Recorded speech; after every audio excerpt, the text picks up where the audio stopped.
nabuze waturinze kumwara sinabura kuvuga yuko waturinze kumwara sinabura kuvuga yuko waturinze kumwara Imana yaturinze kumwara Uwiteka Imana yaturinze gukorwa n'isoni izina ry'Imana rishirwe hejuru ntangiye mbasuhuza kandi babwira ngo izina ry'Uwiteka rishirwe hejuru Imana iradukunda kandi twitaho kubw'urukundo rwayo n'imbabazi zayo nagira ngo nkubwire ngo nkwibutse yuko Uwiteka Imana arahari wirambirwa wicogora mu rugendo watangiye mu byo ukora mu byo uvuga uzajya uzirikana buri gihe Uwiteka Imana ahari reka twihuse rero dusenge kugira ngo Uwiteka Imana iri jambo mpaye ribashe kukugeraho kandi rigire aho rikuvana rigire naho rikugeza Uwiteka Imana urakoze kuko aka kanya kabonetse ngushimiye imbabazi n'urukundo byawe ngushimiye uko twita uko bwije nuko bukeye ijoro ku manywa ibihe byose imbabazi zawe zihoraho iteka ryose tugushimiye uko waturinze kumwara waturinze abagome abagambanye abarozi uturinda mu nzira tugenda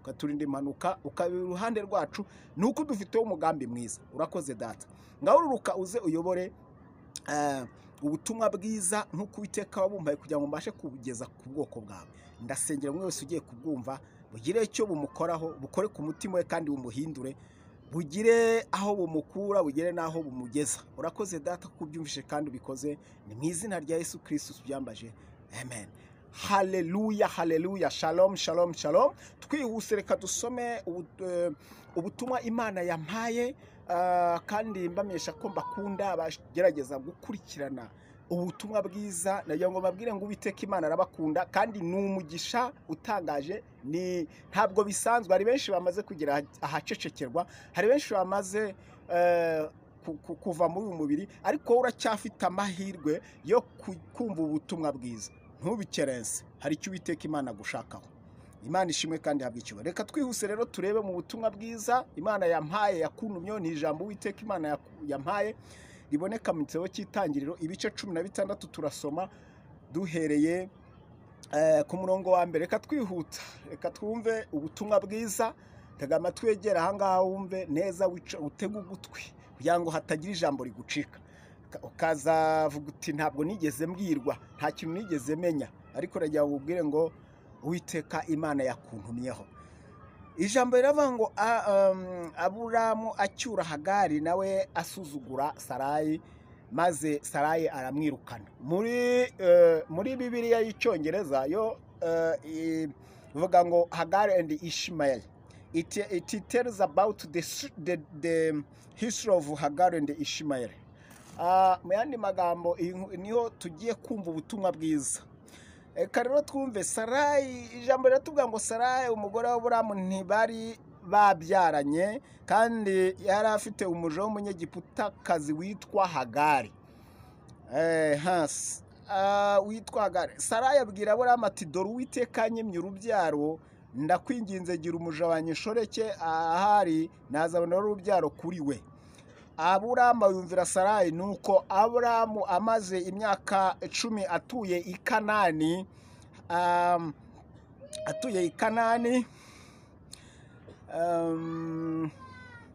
yamaze imyaka 10 atuye i Kanani Sarayi umugore we ajyana Hagari umunyegiputakazi umuja we amushyingira Aburamu umugabo we aryamana na Hagari asaminda abonye yuko asamye inda bimusuzuguza nyirabuja Sarayi abwira Aburamu ati guhemurwa kwanjye kube kuri wowe ko nashize umuja wanjye mu gituza cyawe maze abonye yuko asamye inda biramunsuzuguza Uwiteka bari we uduciye urubanza wowe nanjye Aburamu asubiza Sarayi ati dore umuja wawe mwitegekere umugire uko ushatse kose Sarayi amugirira nabi nawe aramuhunga umurongo wa 7 rero tugeze haravuga ngo marayika w'Uwiteka amonekera mu butayu ari hafi y'isoko yo mu nzira ijya ishuri aramubaza ati Hagari muja wa Sarayi uravaho kajya hehe aramusubiza ati mpunze mabuja Sarayi marayika w'Uwiteka aramubwira ati subireho kwa nyokobuja wemere ibyo akugirira marayika w'Uwiteka arongera avuga ati nzagwiza urubyaro rwawe ati rwe kubarika ati nzagwiza urubyaro rwawe rwe kubarika marayika w'Uwiteka arongera amubwira ati dore uratwite uzabyara umuhungu uzamwite Ishimayeli. Ishimayeli bisobanura ngo Imana irumva. Ishimayeli abantu benshi ntabwo bazi ko bavuga ngo Imana irumva. Imana irumva. Uratwite umuhungu uzabyara umwana witwa Ishimayeli kuko Uwiteka yumvise kubabazwa kwawe. Hagati y'abantu uzamera nk'imparage, uzagira undi muntu wese umubisha we n'abandi bose bazamugira umubisha wabo, azatura imbere ya bene se bose. Ahimba Uwiteka wavuganye nawe izina ati uri Imana ireba. Ati mbese ndeba nayiboneye na hano. Nicyo gituma rya riba ryitwa iriba rya Lahayiroyi riri hagati y'Ikadeshi n'i Beredi. Aburamu abyarana na Hagari umuhungu. Aburamu yita umuhungu we Hagari yabyaye Ishimeli. Aburamu yari amaze imyaka 86 avutse ubwo yabyaranaga na Hagari Ishimayeli. Imana ishimwe kandi habwa icyubahiro. Ubu ni ubutumwa bwiza tumaze kumva. Bibiliya hano itubwira ikintu gikomeye cyane. Ubundi ijambo ririmo Uwiteka Imana yambwiye ngo nkuzane ni ijambo rivuga ngo kugisha, ubyumve neza, kugisha inama Imana. Ese ugisha inde inama? Reka rero ture hano ritubwira uburyo ki Aburahamu nko twayibonye. Aburahamu mu gihe cyatambutse twayibonye mu masomo atambutse ukuntu Uwiteka Imana yari yaramufunze urubyaro. Ntabwo bari baramaze igihe kirekire, bageze ku myaka 86 batarabyara. Hanyuma umugore wa Aburamu Sarayi yitegereza bo baravuga ati uko tugiye gupfa. Twabibonye mu gice giheruka cya 15 ukuntu uburyo ki bari bahangayitse bavuga bati ese ubutunzi bwacu bwaba buzaragwa umukozi wacu.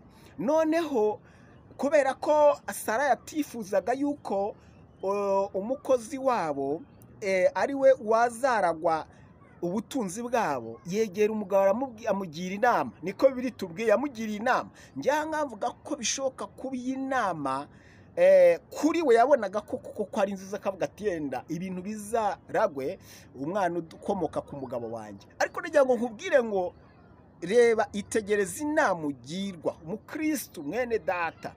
Inama ugirwa mu byo ukora, aho ugenda, mu byo uvuga, mu byo ukora, ahantu hariho hose, suzumure ko iyo nama ari y'ukuri. Kuko kenshi iyo nama iyo uyigiriye ukayishyira mu bikorwa hakabaho ingaruka, utangira kuvuga uti iyo mbimenya. Abakristo benshi bazavuga bati iyo mbimenya.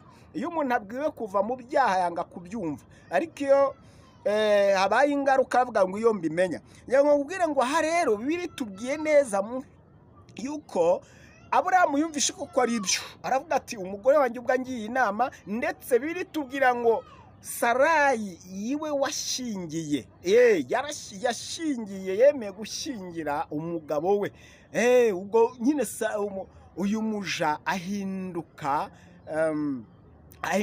ahindutse mukeba. Ngo bimare kubaho rero, ntabwo uko babyisuza siko byagenze. Uyu muja amaze gutwita yatangiye gusuzugura nyirabuja, atangiye kumwereka ko yaravuga ati nyine ukuriho nawe umugore nkuko nanjye namaze kubaho, noneho njye akarusho nuko ngiye kubyara ndanatwite.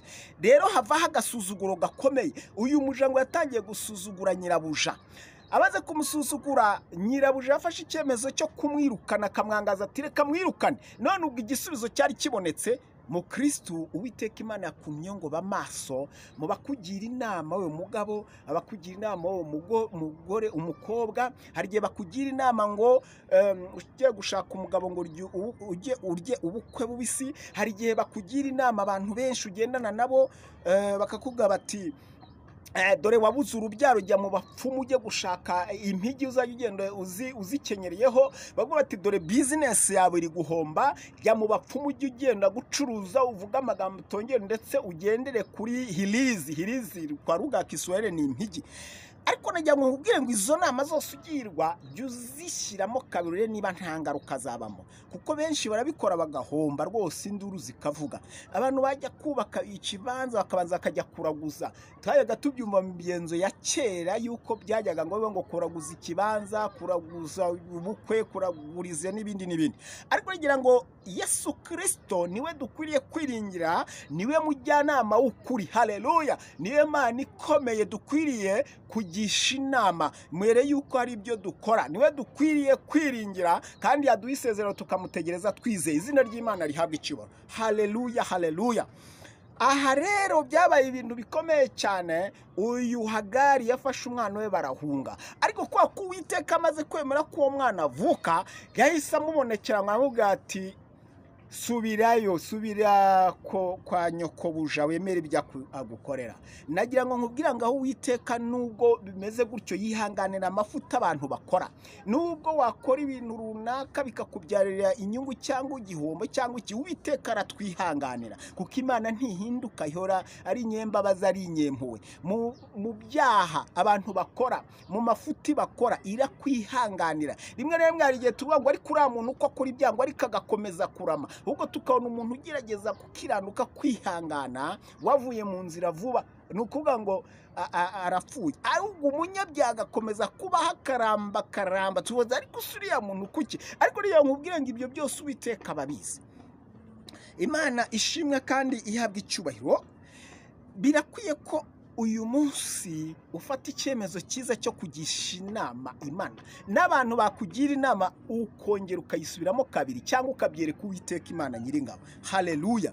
Twihuta rero, aha Imana biragaragara ko iyo yibutse isezerano yarongeye, nubwo hari izo ntonganya, yongeye kwibutsa Aburahamu ati nubwo Satani yabariganyije gutya, ariko nagira ngo ngusezeranye nkwibutse ko byanze bikunze uzabyara nubwo ukuze. Sara yagombaga kubyara. Imana ishimwe kandi ihabwa icyubahiro.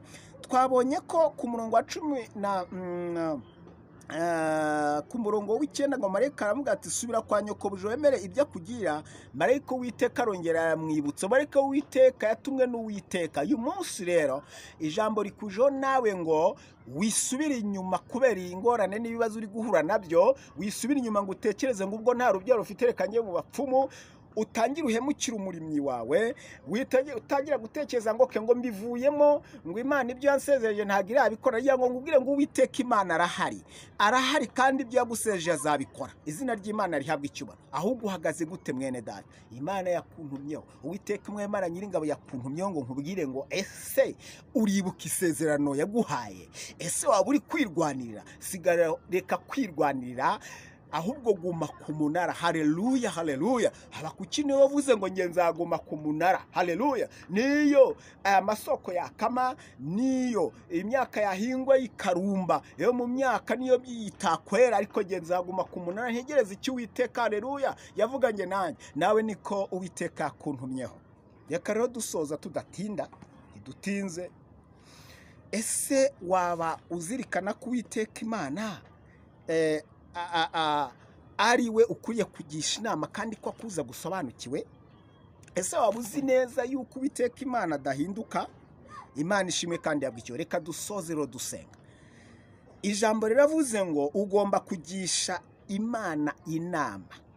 Gisha Uwiteka Imana Nyiringabo inama mu byo ukora.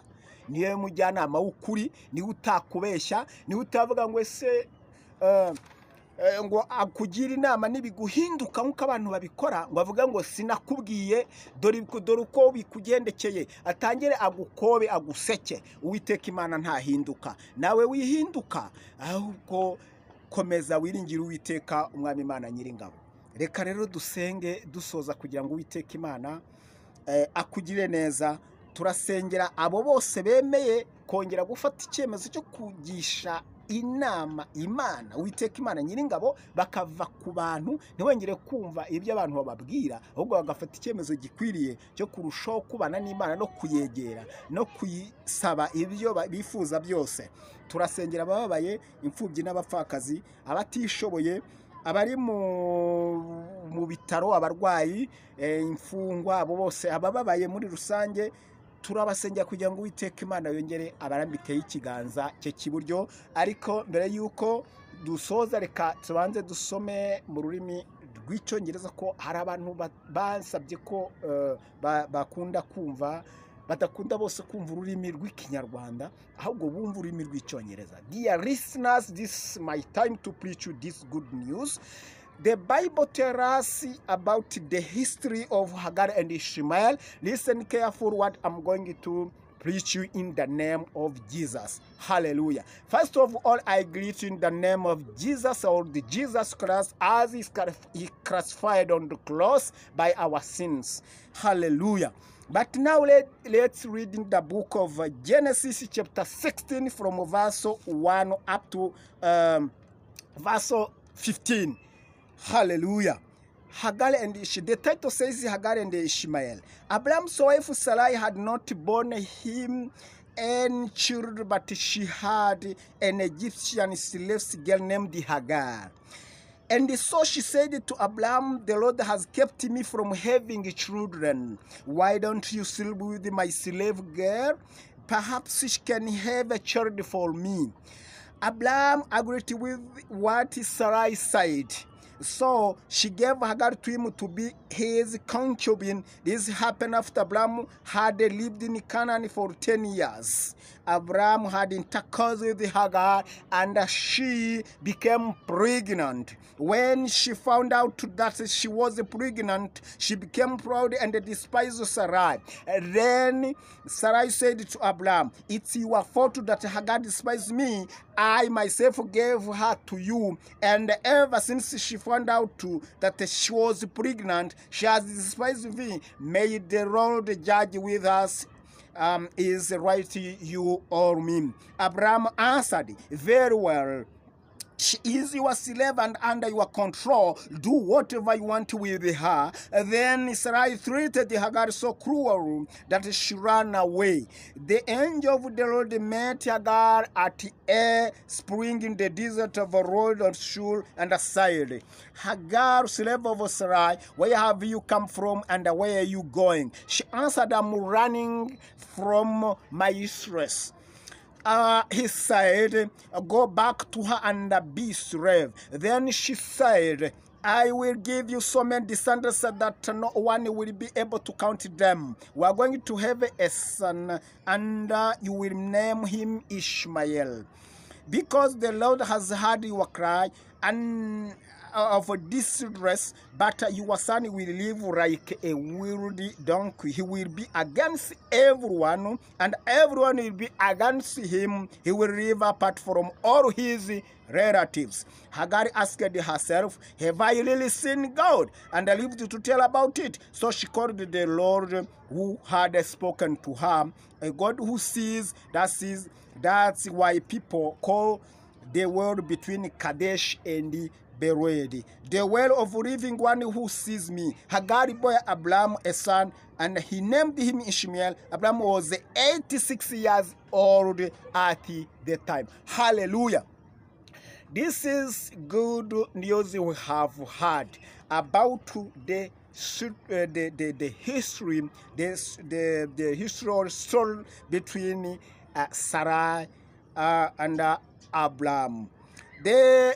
The Bible tells us about the Abraham's wives had not borne him any child in that time, but the Sarai advises his husband to take his slave girl named Hagar, and say that maybe you can give birth together, so that he will inherit all our health in the name of Jesus. The Lord has kept you from having. Why don't you? He asked him, "Why don't you sleep with your slave girl? Perhaps it can give children for us." And from that time, Abraham agreed with what Sarai said. So finally, this slave gave birth a son named Ishmael. But from that time, the quarrel started at the time. The quarrel arose between Hagar and Sarai.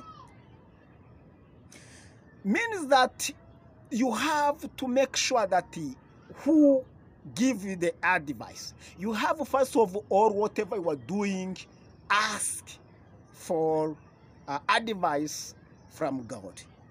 We need the heavenly advice instead of going asking the advice from different people. Where do you take the advice from? Then said to Abraham, it's your fault that Hagar despised me. Here the Bible tells us that Sarai started saying to his man Abraham that then it's a fault. He started saying that the fault was for Abraham. Hagar started despise the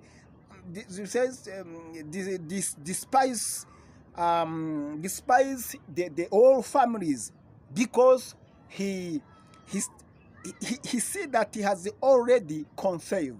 But from that time, she has decided him and say that may God judge which of them, which was right or wrong. But the Abraham said that, well, she's your slave under your control. Do whatever you want with her.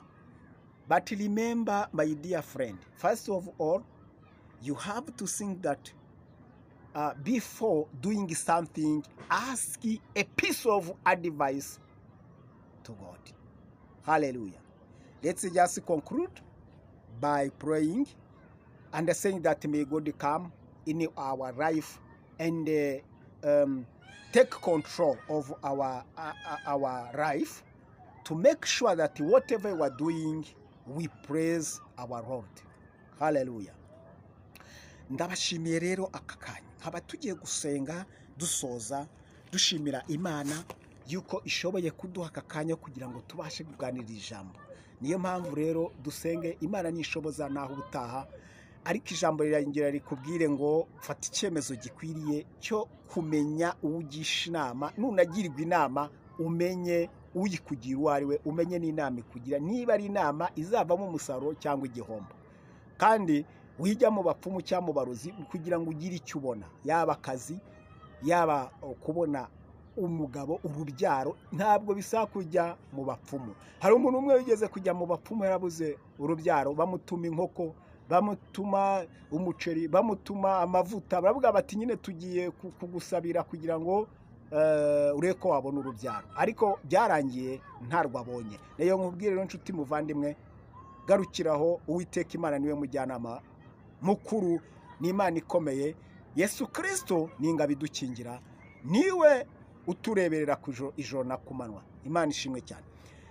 Uwiteka data mwiza, Imana ikomeye, Imana itwitaho, tugushimiye yuko iri jambo rimanutse ribwiye abantu benshi ko bakwiriye kukugisha inama, yaba umugabo, umugore, abana, urubyiruko, abantu bose, abakwizera, abakwiringira, bakwiriye kugisha inama wowe wenyine niwe ubasha kugira neza abantu.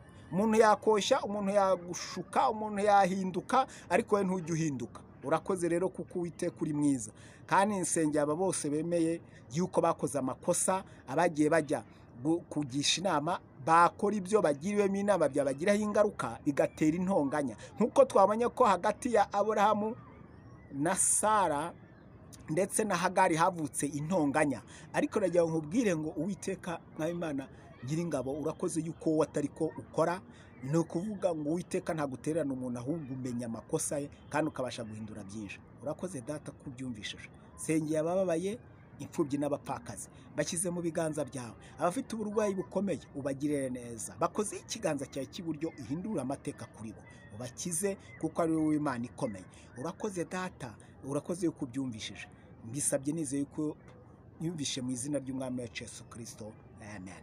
Imana ishimwe cyane, kandi nizeye ko tuzasubira ubutaha. Imana nibishima ikabishaka. Icyubahiro, ishimwe no guhimbazwa bibi by'Uwiteka Umwami Imana Nyiringabo. Amen. Shalom, shalom, shalom. Naho ubutaha.